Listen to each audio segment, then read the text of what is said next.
Hey everybody, hope everyone's doing well. Sorry, we actually had the stream up and running, but it was the wrong stream. So, wondering where all the chat ever was happening, but it was a dead stream from like months ago that we inadvertently clicked on. Let me know if you guys can hear me. I've got a whole new audio interface set up today. So I've got a whole new camera interface,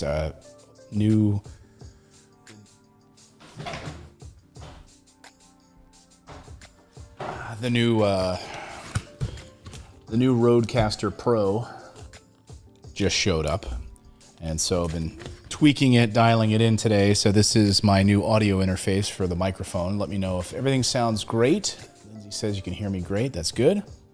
Good morning, Sean. Good afternoon, Sean. Good to see you. Nicole. Jamaka. Am I saying that right, Jamaka? Hey, Bill Purdue.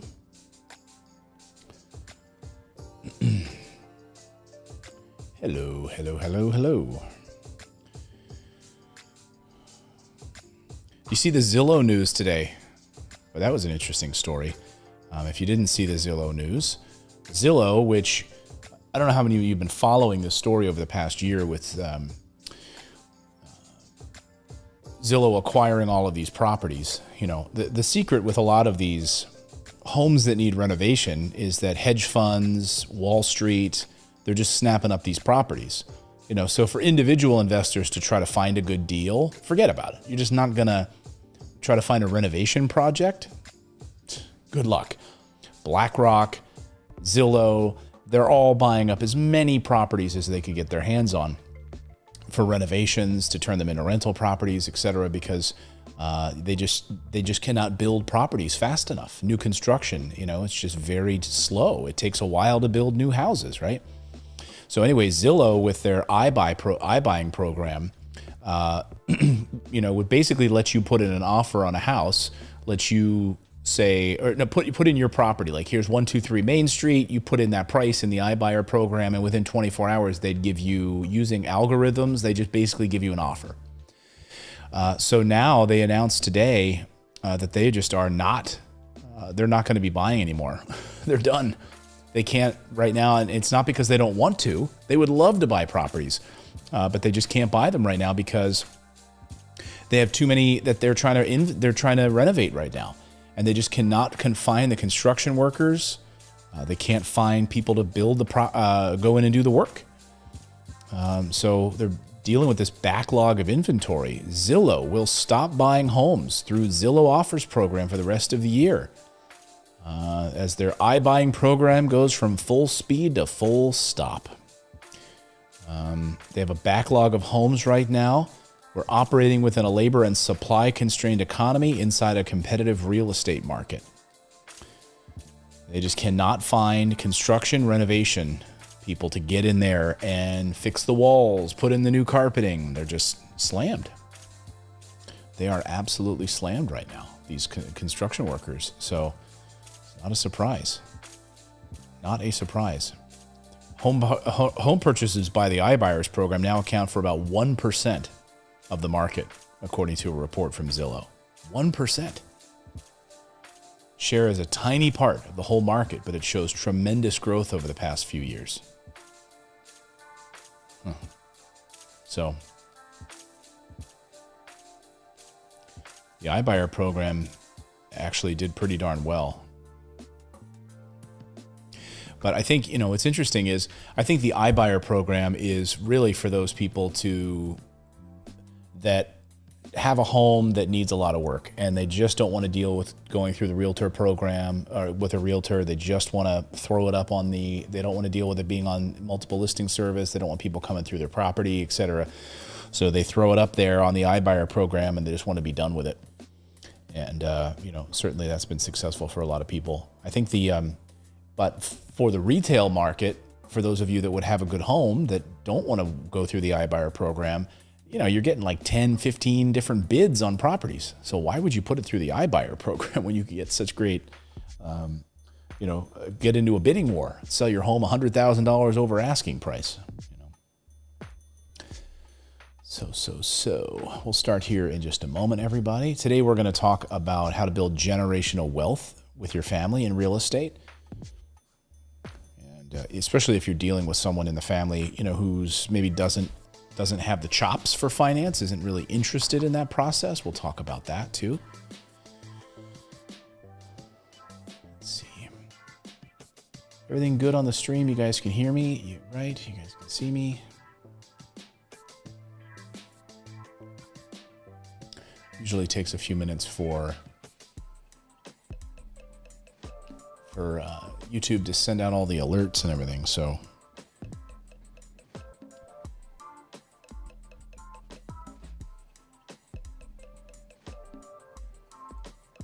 sure.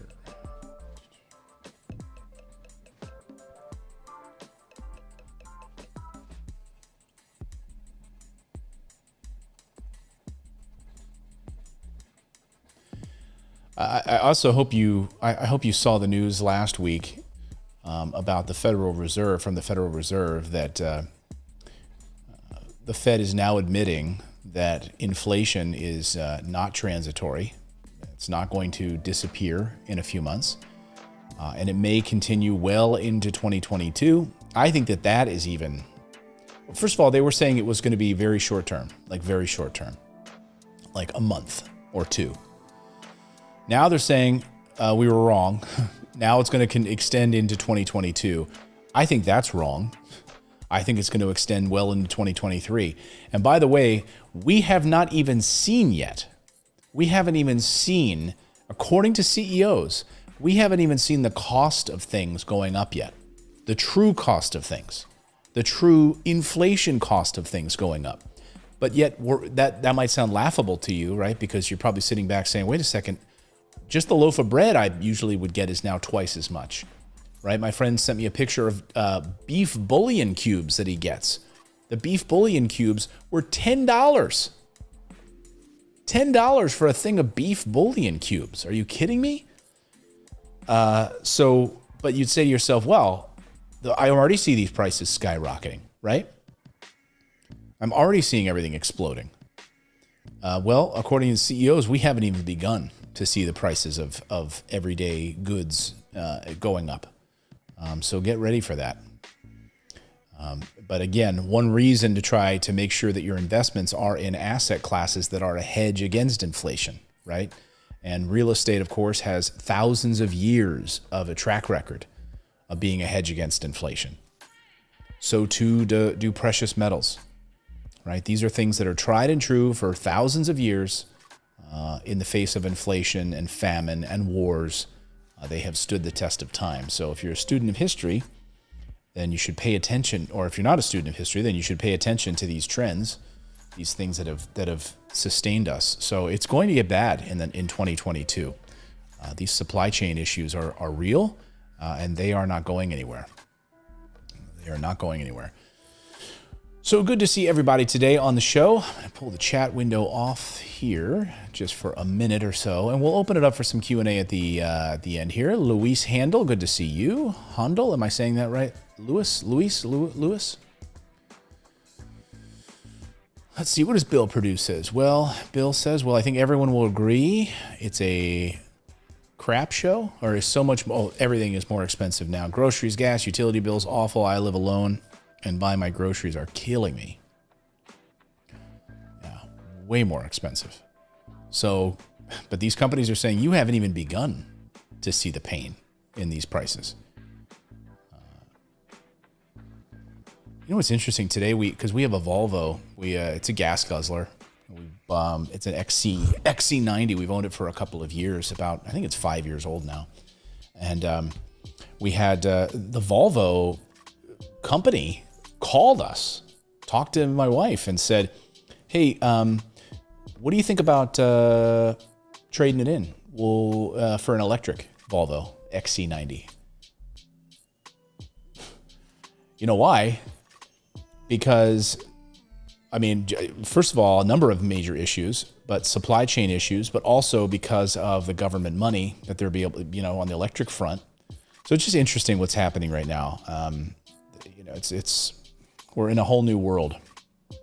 We're in a whole new world. All right, let's pull the chat off the screen here just for a little while here while we kick this off. All right, here we go. Welcome into the Investing in Real Estate show, everyone. I'm Clayton Morris. I'm the founder of Morris Invest, which is a full-service rental real estate company. I've been a real estate investor now for over, quite a number of years. I've lost count.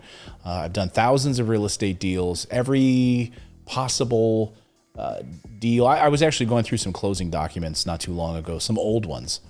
And I would look at I remember house numbers. I look at these house numbers. I'm like, oh my God, I remember that deal. I remember that deal in New Jersey, or that deal. And, I remember going in the middle, having to go in the middle of the night to deal with putting up boards on windows and stuff. So it's funny to kind of walk down memory lane on that. So I've seen it all. I've been there. I've done that. And today on the show, I want to talk about using real estate as a method of building generational wealth for you and your family. And I've also been there, and I've heard from so many investors over the years when I would spend time on the phone with investors back in the day. And among the thousands of investors that I would talk to on the phone or meet when I would go give speeches and meet them face to face, is that, and I heard this refrain over and over and over and over again, which was, gosh, I just wish my wife was on board with this, or I just wish my husband was on board with this. Over and over, I hear that issue is I don't have a partner necessarily that's on board with building wealth through real estate. They're just not convinced of it. I even saw an email yesterday from a potential client who might be working with Morris Invest, who just said, I just don't know. And, it's not for me to convince anybody of investing in real estate, especially, I'm here to tell you that I believe it's the number one way to build wealth. It has been a hedge against inflation for thousands of years, right? It is in fact, maybe the ultimate hedge against inflation. It's an ultimate tangible asset that will continue to appreciate and produce cash flow. If you need me to convince you of that, then maybe you shouldn't be a real estate investor. You should go back to the stock market, And so I think very often people get in this mind game where they think they need to convince somebody of something. It's not going to happen, What I like to do is put the breadcrumbs in front of those particular people. If your spouse isn't in the head game for it, hey, maybe when you're driving. I've heard this from a few of our clients that have worked with us. They just put on the podcast in the background, They'll just start putting on the Investing in Real Estate podcast while they're driving, and the spouse is just kind of sitting there looking out the window. And that spouse knows what he or she is doing. She'll hit play, and the husband starts paying attention. Really? Really? That's how you can save on taxes? Really? You can actually get monthly cash flow? I don't have to work a 9-to-5 job for the rest of my life? Really? A 401k plan is not the way to build wealth? And you just start dropping the breadcrumbs, putting the little seeds down. That's the way to do it. That's the way to get started. But I want to go through a number of ways today. I thought I'd share a handful of tips that you can use to get on the same page with your partner overall and build generational wealth for not only for you, but for your family and with your family. You cannot do this alone, folks. You can't. I'm telling you, if you've got a spouse or a partner who just is absolutely averse to building generational wealth and you really have seen the light and you understand it, I mean, give that person time to come around. But I could go a little harsher and kind of go the Robert Kiyosaki way, which is like, you know what? It's time to get a new spouse. Like, be harsh about it. I mean, hey, that person really is like, no, I want to work a 9-to-5 job. I do not want to put money aside and build wealth for my family. This is not how you do it. Okay. Maybe these are conversations you could have had before you walk down the aisle with the person. But I'm serious. Money is, of course, one of the biggest issues that drives a wedge between couples. So try to gently bring this person on board, and we're going to go through some ways that you can do that today. So number one, we need to start with the mindset. I want you to recognize your fears. Sit down.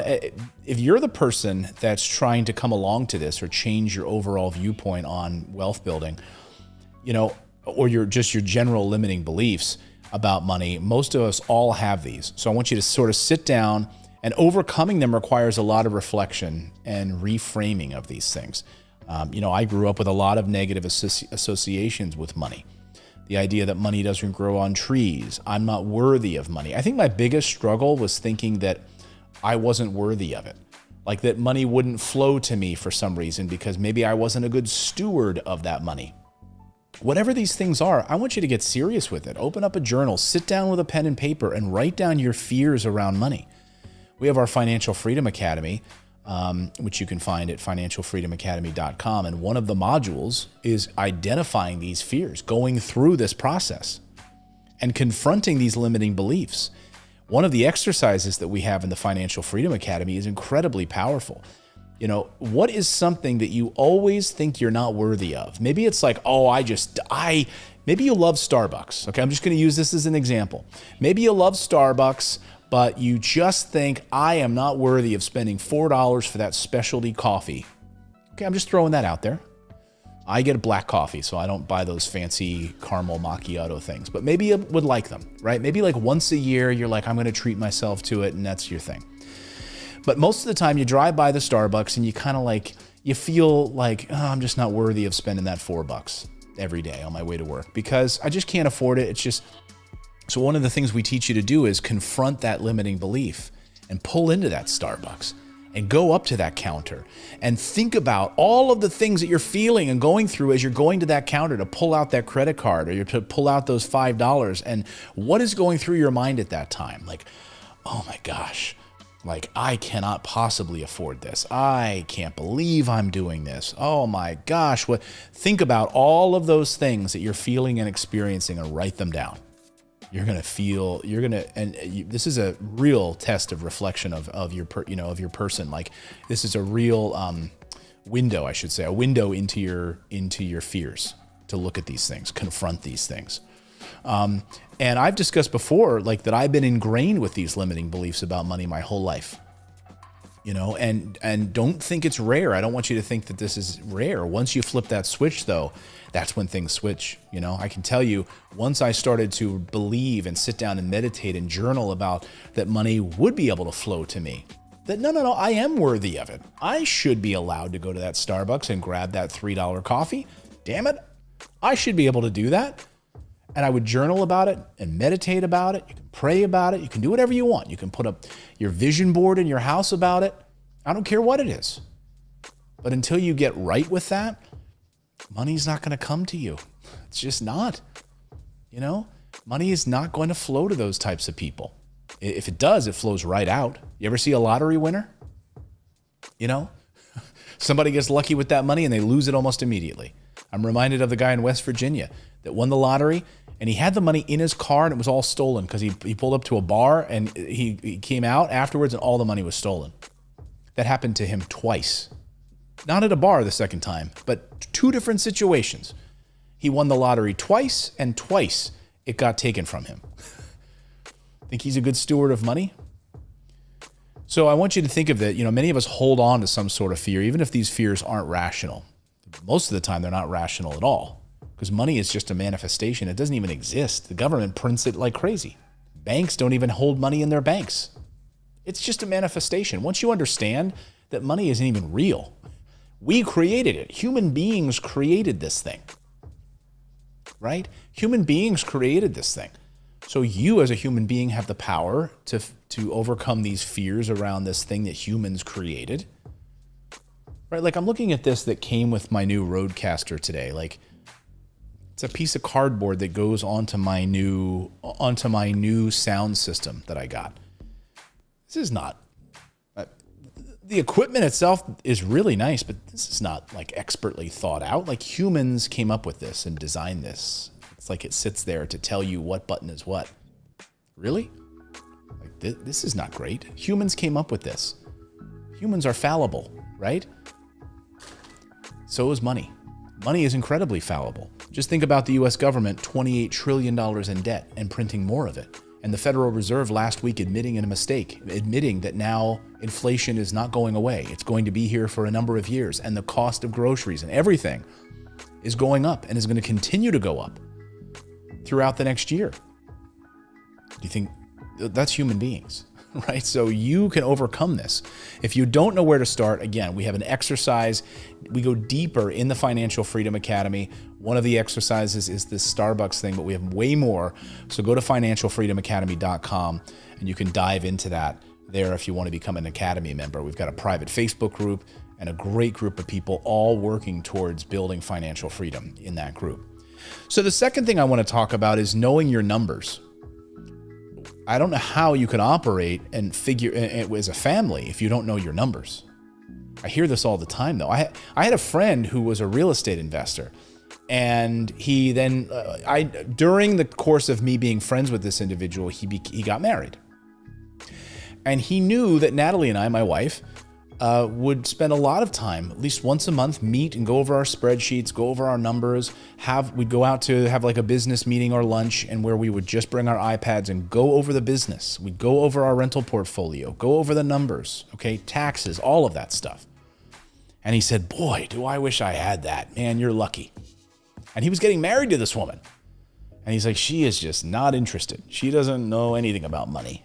I'm like, okay. How's this going to go? Okay, good for you. You got to understand your freedom number.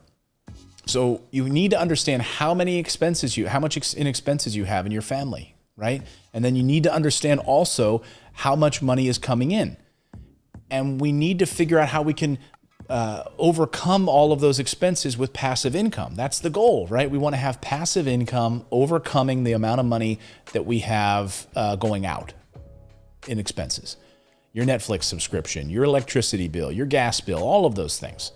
What can we do to make sure that we have cash flow coming in, not necessarily from a W-2 job, but from rental income, passive income, and investments, that you don't have to work another day in your life. Have your money work for you instead of you working for your money. But you need to know your numbers. So your financial freedom cheat sheet, that's the thing, again, that changed my life. We have it available. We'll drop it in the chat below and in the description. It's like 3 pages long. It's totally free, very easy to go through, but it'll be eye-opening for you. So you can go to morrisinvest.com/freedom to download it, or you can grab it in the description below. You need to know your numbers and calculate your net worth. You need to know how much you're worth on paper. That's how rich people live. Rich people want to know their net worth. Okay, that's what they look at. They want to understand if they add this $1 million hotel chain to their portfolio, multi-million, what is their net worth now? That's how true wealth is measured. I want you to think about your goals too and where you're headed in this process. And you'll be more centered than in reality. If you start from a place of knowing your numbers, first you got to get your mindset right. Step 1. Step 2, I think, is really understanding your numbers. You need to know a baseline. What are we starting with here? Do we have $70,000 worth of debt? Do I have student loans? Do I have assets? Do I have a 401k, an IRA? What are our assets? What is my net worth? And then we got to build from there. The third thing I want you to think about is having a mission. I talk a lot about having your why in life, and I think that that's equally important for family as well. Coming together as a family, and you could even involve your older children in this process, or younger children. It's never too early to start teaching them about passive income. But asking them, or asking your spouse, asking yourself, why do I want to have freedom?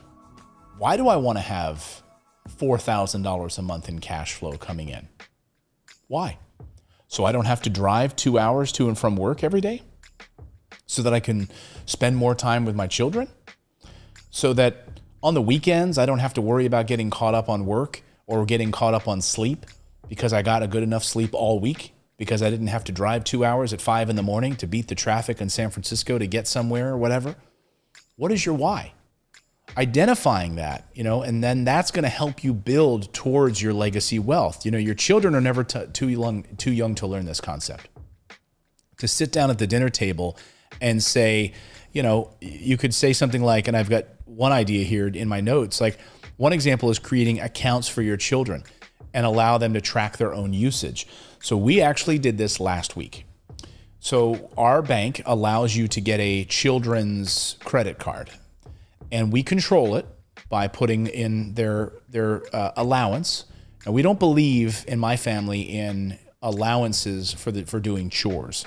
Chores are part of being the team in the family, right? You need to have the teamwork, right? We all clean up dinner. We all help make dinner. We all put the trash out. We all do that. We all clean the house because we're a part of this team. We want to keep our house running, right? We're not paying you for that. Instead, we use the Ron Lieber model. Ron Lieber wrote a book a number of years ago. I forget the title off the top of my head. It was a New York Times bestseller. It was called something like How Not to Raise Spoiled Children or something. And he talked about providing them with an allowance. This is their allowance, and they then can manage that per month. So I think it's $25 is what we're doing for an allowance for the children, or 20 or something like that. I don't know, per month. And we had to teach them how to use a spreadsheet. So the two older children, we sat down with a Google spreadsheet and walked them through. This column is the expense. This column is the sum total of what you have in the account. And then this is the total after you've made that expense. And every month, this needs to be updated with your receipts and any purchases, whether it's $2 at Claire's Boutique in the mall or $5 of Roblox online at the e-store or whatever. It all needs to be updated, and it comes right out of that card. And that needs to be updated at the end of the month so that they understand that this needs to be balanced. We need to have these two columns making sense here, what's coming in and what's going out. And so once we taught this to our kids last week, they were like, whoa, so that's how it works. And because they always would see us pull out our credit card at dinner or other places, and they just didn't understand that there's actual money tied to this. The opposite of spoiled. Thank you, JR. The opposite of spoiled. Thank you for that in the chat. So this is a powerful tool. It's a powerful tool. And so when the kids then went to the mall this weekend, they had their allowance on their card. And my little girl, Ava, went to Claire's because she thought she's like, oh, I want to buy this squishy thing. And then she looked, and once she realized that it was her money and it was going to cost her $2, she's like, and she put it back. And my son, who really wants these new gaming headset so he can play with his friends, PlayStation, play Fortnite and stuff, the ones that he really wants are like $25 more than he had in his account. And he's had this money in there. He hasn't touched it. He's had it from birthdays and some other things, other jobs that he's done, where he's asked to do jobs like washing the car, or doing some other things that aren't considered chores. And he's like, oh, I don't have enough, but I could get these cheaper ones. And my wife said, well, or you could wait and save for the ones you really want. $25 more. That's like another month or two, and you'd be able to buy them. And he's like, yeah, maybe I will. So he put the cheaper ones back, and he said, I'm going to save. So we were really proud, like this lesson in, I'm not going to waste my money on stupid stuff, and I'm going to wait and save for the thing that I really want. Like that delayed gratification. Really, really powerful to get the whole team. This is how you start to build generational wealth. We always talk about the, you think about the families like the Rockefellers. You think about these other families. I forget the. I'm blanking on. Is it the Vanderbilts? I think Is it the Vanderbilt? I think the Vanderbilts, if I'm not mistaken. I always get the rich families confused. But the Vanderbilts, the children, had no concept of money and basically pissed all of the family's fortunes away in like one generation's worth of time. because they just weren't taught the value and understanding of how to build wealth properly and how to sustain it. They just pissed it all away. Unbelievable. Parents must be rolling over in their graves. So if you've ever faced with a difficult decision to lose, or you lose your direction, you can always turn back to those guiding principles and those shared values. So again, a family mission statement. One of the things that we have on our website, we'll have a link in the description below to our family mission statement. This is not our idea, but it's an exercise from a book that we read. It's a brilliant idea. When you write out a family mission statement on wealth building, then you have principles and values literally written out in black and white. You could even put it up on a whiteboard, like in your kitchen with your family. What is our family's mission? Then you're all on the same table. Do we move towards that mission, or are we moving away from it? Very powerful. Another tip I want to talk about, really number 4 on my list here, is, I'm sorry, I already did number 4. Looking at my notes here. I mixed up my notes here. So when we talk about our why, I talk about the family mission statement and having a mission, including that family mission statement with your why and having everyone on board, and then bringing the family into the process. And the last thing I want to say is make and trust your plan. You need to all be on the same page. Okay.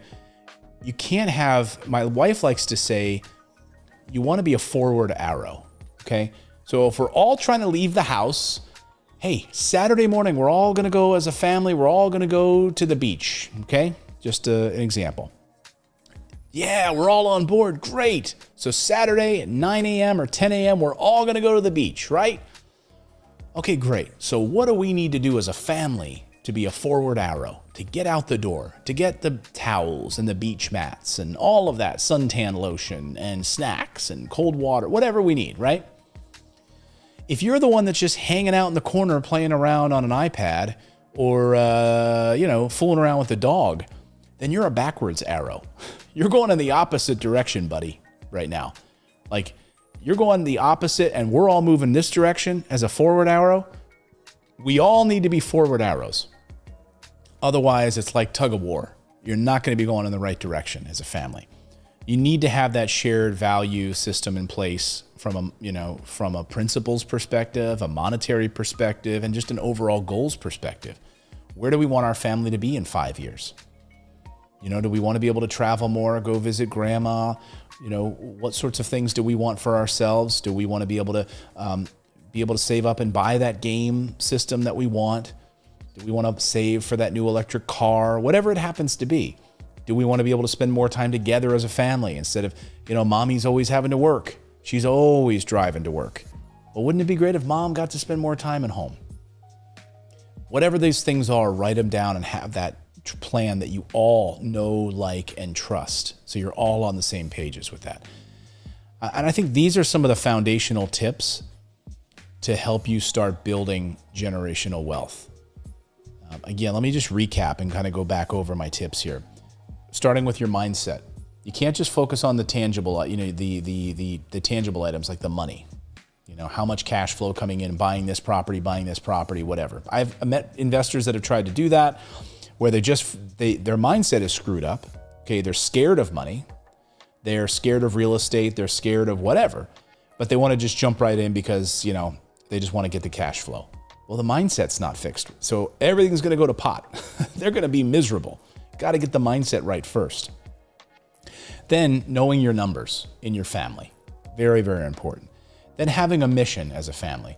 Doing a shared family mission statement, making sure that everyone is on the same in the same place as a family as you move forward.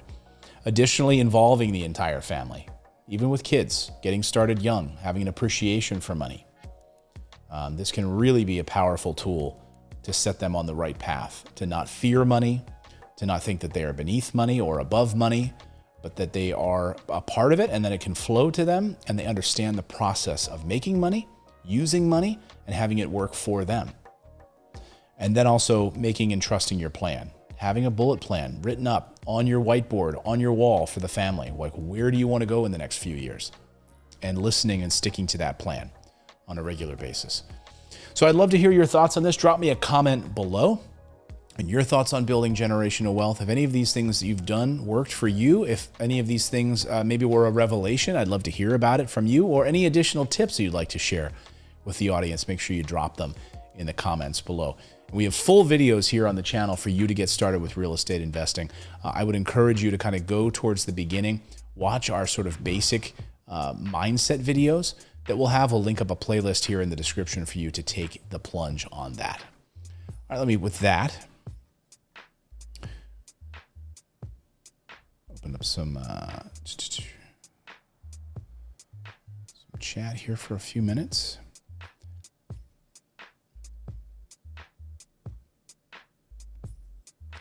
Yeah, The Opposite of Spoiled by Ron Lieber. Thank you for that. The Opposite of Spoiled. Lindsay says, what's the best way to introduce older kids to finance, like my teenage nieces?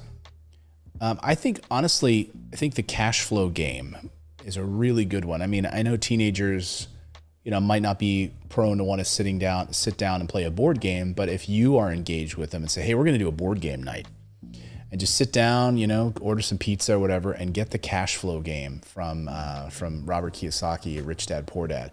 They have an older version that's for teenagers, and then they have a younger kids version of the cash flow game.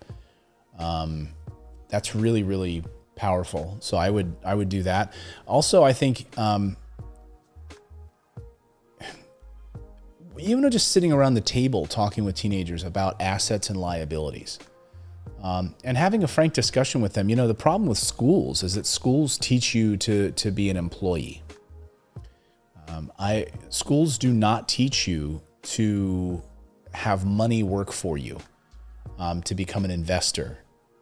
It's just how our system is structured. And then, there's nothing wrong with it, but that's how the entire system is structured, to teach you to work for somebody else as an employee. And again, there's nothing wrong with being an employee. I was an employee for 20 years of my life, right? And I did very well by it, but I managed my money well. And you can be an employee and manage your money intelligently. I have a friend, Gary, in New York, who, he made $40,000 a year, and now he's a multimillionaire because he didn't spend any of his money. He was very smart with it.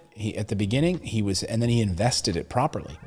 And then he's able to, he started multiple businesses after that, but he was an employee, and he didn't make very much money, but he was focused on putting that money to work for him. So it doesn't matter really how much money you make. It's just a matter of, are you a good steward of it? So I think having those conversations with these teens and talking about, assets and liabilities, it's even something we do with our young kids, which is, okay, hey, Miles, what is that car over there? Is that a liability or an asset? Oh, that's a liability, Dad. Okay, well, how do we then turn that liability into an asset? Cash flowing asset. Well, we could rent it out. Rent the car out. Very good, right? Or become an Uber driver, right? But now then it's creating another job for yourself. What would be the ultimate use of that car? Well, if we rented it out, I suppose, there's, a number of different ways you can play this game and have a discussion about assets and liabilities. Rose Q. Good question here from Rose. At what age do you think is a good age to teach kids how to manage their allowance? As young as you think. Every family is different. Like my 5-year-old, I don't think she's probably ready for that yet. It's hard to say. Again, I would recommend reading Ron Lieber's book. I don't know that he has the age data in there that might be able to point you in the right direction. The book is called The Opposite of Spoiled by Ron Lieber, New York Times best-selling author on it. I actually went to a speech with him one night at a school where he was speaking, and it was really, really great. I think, start them as young as you think that they're, if they're ready, if they have a willingness to learn about it when they're that young. If they're 5 and they just keep asking questions about it, great. We waited for like Ava. She's 9 now. My son is 11. And so we started talking about money and talking about assets and liabilities when Ava was maybe 5, 6, and Miles was 7, somewhere in there, is when we started just talking about the concept of money and cash flow and buying things that take money out of your wallet every month and buying things that can produce money every month. We started that when they were like 5 and 6 years old. As far as allowance though, and like using a spreadsheet and then using those cards, I think your mileage may vary. I'm going to say, 8 years old, maybe 9 years old, in that range is probably a good time to start talking about managing that.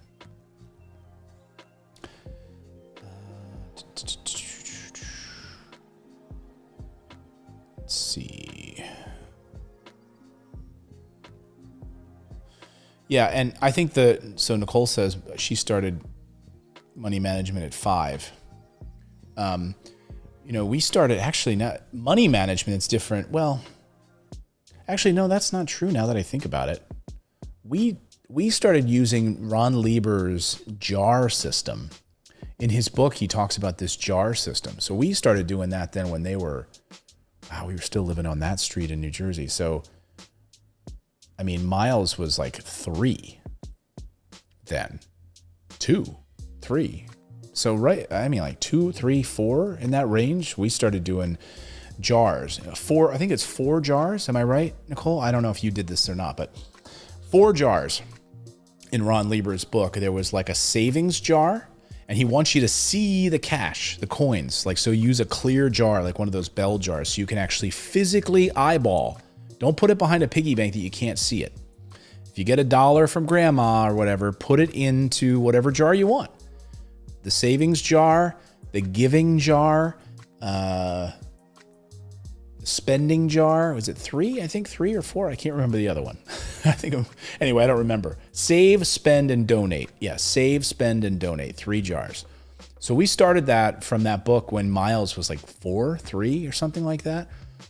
So he could understand, like, you don't want to chimp out on the donate jar, and it should be divided equally between the 3 jars. What are you going to spend? What are you going to save? What are you going to donate?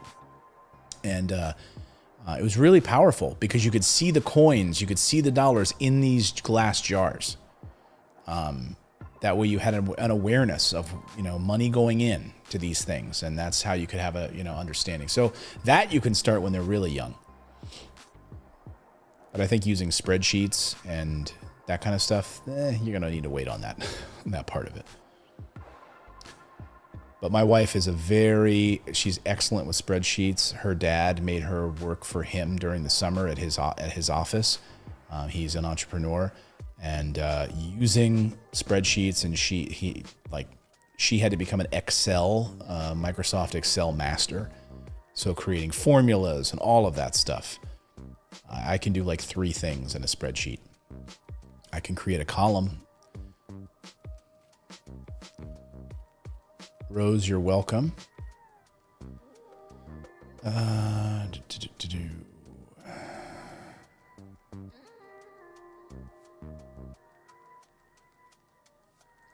see. Here's a question about partnerships. Lewis, what do you think about partnerships, Clayton? How would you recommend I approach a potential partner with this opportunity?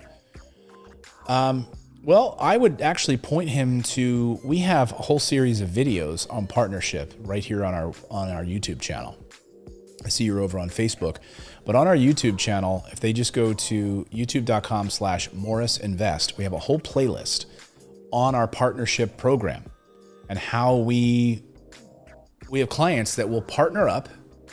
And that's one of the programs that we offer at Morris Invest. So we've actually done some of the heavy lifting for you, Lewis, already. So I would recommend grabbing that. In fact, Kelly will probably drop the link right here in the chat for you, if she can find it. She's got lightning fingers, so she may. I think we have it as a playlist. If we don't have it as a playlist, we have it as a video anyway on the partnership. So I would send that to him and say, thinking about investing in real estate. And then I would also send him the videos on our YouTube channel about our new construction properties.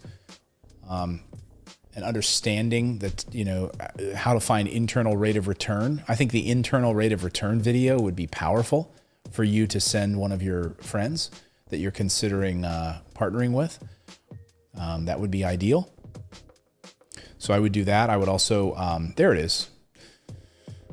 Kelly just dropped it in the chat. It says, how to buy rental properties with multiple investors. So Lewis, I don't know if you, on Facebook. So there, if you want to grab it, there's the link to, and I would, share that with your friends. Thank you, Kelly. Let's see here. JR says, I'm in the middle of acquiring my first rental through Morris Invest, 20% down for my 401k loan. It will be under my name, I believe, because of the loan. How soon can I transfer it to an LLC? I think pretty darn quickly, if I'm not mistaken, JR. But our team will help you with that. Who are you working with on our team? Yeah, you'll be able to do that very, very quickly. And that's a simple process. But yeah, the loan, obviously, you'd have to get it in your name. And, interest rates are so stinking low that why wouldn't you, just get the loan in your name and transfer it. I do that all the time. Buy it in my name, and we transfer it to an LLC. So it should be pretty quick. And our team can help you do that. Walk you through that process. And congrats. And congrats on JR for getting is it your first one? First rental. Awesome. Congratulations. And welcome to the family, my friend. Hope to meet you someday. Haley and Addison, you're in great hands. You're in great hands with our team there. I am losing my voice. Still, I think I'm still not 100% after getting COVID, I will say. My taste is not fully returned at all. My smell has definitely not. And I find my voice, like I used to do a 4-hour morning show, television show. I did that for 10 years. And at the end of the 4 hours, I still could talk. I was fine. Now, after about like doing 2 shows that are like an hour, like I notice like I'm having to clear my throat and it's like not as good as it could be. So this COVID thing is no joke. No joke. I have a friend, by the way, speaking of COVID, who he's done a lot of work for me over the years. His name is Chad. He has a business. He helps authors. So he was instrumental in helping us, Natalie and I, get our book formatted properly and everything into the Amazon Kindle store and everything. And he sent out an email to all of his partners and friends and so forth and clients and said, he's sorry he's been like incommunicado. He said basically that like he got COVID and he's now gone from feeling like a 40-year-old person, he feels like a 95-year-old person. Like he says he literally, he hasn't had COVID now for months, but he just can't do anything for longer than like 15 minutes. And it's just been crushing for him. So just affecting everyone differently, I guess. But knock on wood, I haven't had that. So be safe out there, everyone. I'm going to go rest my voice. I'm going to ask one last question here from Rose. Would you recommend playing the cash flow game to help teach my children about money? 100%. It's a fantastic game. Really is. I mean, it's eye-opening to understand. I mean, to understand how these assets can take from you and can provide for you is just a powerful game. Plus, it's a game. And you're going to see like light bulbs going off on these kids' faces, like, holy smokes, like this is how it works. It's a really powerful game. So grab the cash flow game. Really, really good. It's funny because Monopoly, if you think about it, Monopoly's okay. It's kind of funny. I've been using this example a lot lately on the Monopoly board. There's, if you read the instructions on Monopoly, I don't know how many of you have read this. I have this little meme that I like to bring up. Let's see if I can find it handily here. Here it is.